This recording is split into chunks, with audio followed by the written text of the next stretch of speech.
Hi there. This is Attorney Brendan Basiga. Attorney Andrew Rockefeller.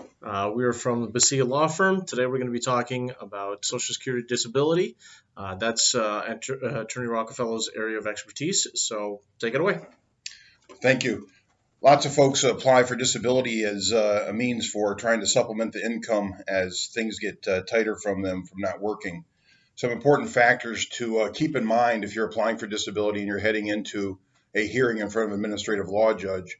Many people have waited up to 18 months or more for this opportunity to get in front of a judge. And there's some important factors that you can keep in mind as you prepare for that hearing to be prepared for that. The first thing is medical records. The whole system is driven by medical records. They have to be there supporting your physical or mental issues that are causing you an inability to work.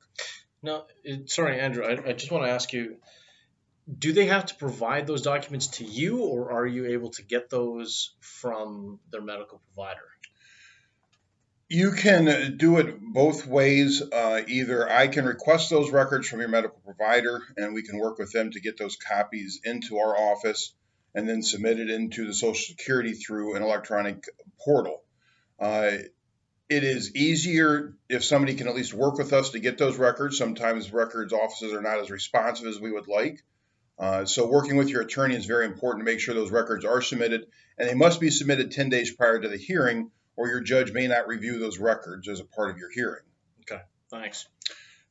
It is always the opportunity if something is done at the last minute to get copies of those reports, though, and bring them with you to that hearing. Most judges will take a look at them, especially if they're important to your situation. The next thing to remember is the factors for Social Security. They're looking at your physical capacity to work or your mental capacity to work.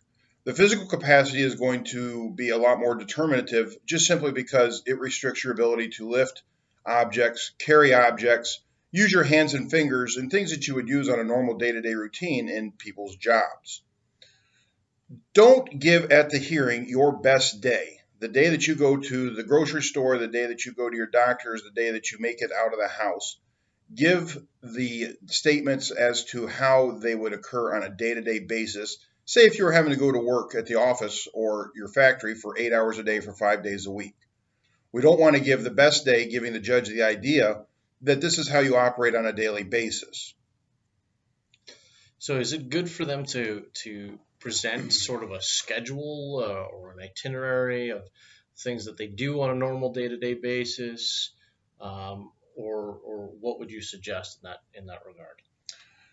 The biggest thing is don't tell the judge that you're capable of not doing anything. You don't necessarily need to have an itinerary. Everybody does something, whether it's watching television, taking care of your pets, taking care of your children, making sure they're in school. Just make sure that it's a list of how you handle your day-to-day activities and what you do. It doesn't necessarily need to be an actual itinerary of where you're at. Many people in mental situations may spend several days at a time in their room, not showering. These are all things that need to be brought forward to the judge so that they understand exactly how limited you are. Okay. All right. Thanks. The other issue that people need to understand for disability applications is age does make a difference to Social Security. They divide age groups into a couple of different factors. One being anybody under 49 years of age, another from 50 to 54, 55 to 60, and then 60 plus. The older you get, the easier it is, or slightly easier it is, to meet the requirements for disability. An attorney can explain this further to you, and I'd be happy to discuss it with you as to how it would affect your case. However, keep in mind that if you're under 49, you better have an issue that's going to result in death or some real serious problems, because it's very hard to be allowed when you're still a younger individual. Okay, well, thanks, Andrew. We appreciate all the tips. Listen, folks, if you have any further questions, give us a call, 517-708-7830. Andrew's happy to talk to you. We offer free consultations. Like I said, if you have any questions, give us a call or check out our website in the description below. Thanks. Thank you.